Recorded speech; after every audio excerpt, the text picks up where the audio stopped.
दोस्तों अभी अभी खेसारी लाल यादव पहुँचे हैं मुंबई के रामलीला मैदान में स्टेज शो करने। तो देख सकते हैं आप लोग, खेसारी भाई अभी अभी पहुँचे हैं मुंबई के रामलीला मैदान में। तो कुछ ही देर बाद भाई स्टार्ट होगा प्रोग्राम।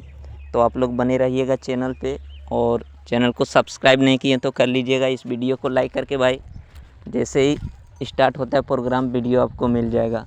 तो आप लोग बने रहिएगा चैनल पे। अभी अभी खेसारी भाई आए हैं, और जैसे ही स्टार्ट होगा भाई प्रोग्राम आपको इसी चैनल से वीडियो मिल जाएगा।